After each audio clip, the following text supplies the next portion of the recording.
বাজারের পানির ঢাল আর বিদ্যালয়ের পানি নিষ্কাশনের কারণে সড়কের মাঝখানে সৃষ্টি হয়েছে বিশাল গর্ত।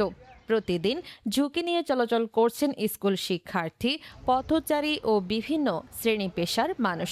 সবচেয়ে বেশি ভোগান্তিতে পড়ছেন অটোভ্যান ও মোটরসাইকেল চালকেরা। অনেক সময় গর্তে আটকে যায় অটোভ্যান। স্থানীয়দের সহায়তা ছাড়া তা ওঠানোই সম্ভব হয় না। এটি গাইবান্ধার সুন্দরগঞ্জ উপজেলার শান্তিরাম ইউনিয়নের গনসারহাট বাজার থেকে পশ্চিম পরান যাওয়ার সড়কের চিত্র।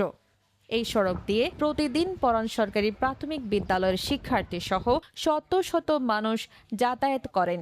দীর্ঘদিন ধরে সড়কটির এমন বেহাল অবস্থার কারণে চরম দুর্ভোগ পোহাতে হচ্ছে এলাকাবাসীকে। স্থানীয়রা জানান, দীর্ঘদিন ধরে তারা কষ্ট করে এ পথ ব্যবহার করছেন। দ্রুত সড়কটি সংস্কারের দাবি জানান তারা। একটা কি সাইকেল এবং কি একটা হুন্ডে পার করা যায় না, যদি কেউ এটা পদক্ষেপ নিত তাহলে অনেক ভালো হতো।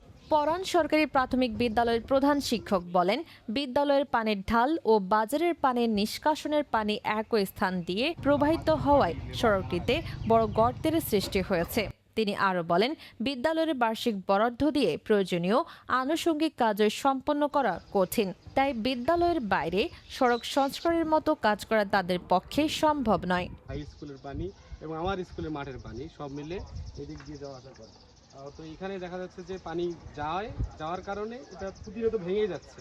সেক্ষেত্রে যে স্থানীয় সরকার যারা আছেন তারা এটা ভ্রুক্ষেপ করছেন না। জনগণের এতটা ভোগান্তি হচ্ছে যে অনেকেই আবার দোষারোপ করছে প্রধান শিক্ষককে। তাই আমি আজকে বলতে বাধ্য হচ্ছি, প্রধান শিক্ষকের এখানে সেইভাবে কিছু করার নাই। আমাদের যে বাৎসরিক বাজেট থাকে সেই বাজেটের আমি স্পষ্ট বলতে পারি 13,000 টাকা করে দেওয়া হয়। তো আমার স্কুলে যাবতীয় ক্ষয় খরচ 13,000 টাকা দিয়ে ব্যবস্থা সম্ভব হয় না।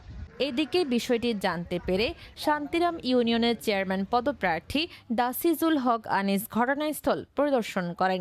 স্থানীয়দের দুর্ভোগের কথা শুনে তিনি দ্রুত সড়কটি সংস্কারের আশ্বাস দেন। বেশ কিছুদিন যাবৎ রিপোর্ট আসে এই বিষয়ে কাজকাম করার। এর ভিতর আমি একটা ভিডিও আমার চোখে পড়ে, তো চোখে পড়ার পর এখানে আজকে আসার পর নাজেহাল অবস্থা। এই যে প্রাইমারি স্কুল, পাশে গার্লস হাই স্কুল, পাশে বাজার, সমস্ত পানির ঢালটা এই দিক দিয়ে সেই নদীর সাথে মিলে যাচ্ছে। এখন এখানকার এমন একটা সিচুয়েশন যে নদী আর স্কুলের মাঠ উভয়ে মিলে যাওয়ার একটা মতো অবস্থা। আর এই রোড দিয়ে প্রত্যেক দিন অসংখ্য মানুষ চলাফেরা করে। তাদের যে প্রতিনিয়ত যে বেদনাটা, একটু আগে একটা ভ্যান আমি নিজে ফেলে দিলাম, এটা দেখলাম। তো এখান থেকে নিজের ভিতরে একটা মানবিক দিক কাজ করতেছে আর কি। যেহেতু রাষ্ট্র এখানে কোনো সহযোগিতা দিচ্ছে না, আপাতত মানুষজনের যাতে চলাফেরা করতে পারে এবং আমার স্কুল, আমার পড়াশোনা করার স্কুলটার এই প্রাচীরটা যাতে রক্ষা হয়, এটার জন্য যতটুকু কাজ করা দরকার এটা আমি আমার নিজের জায়গা থেকে করবো ইনশাল্লাহ।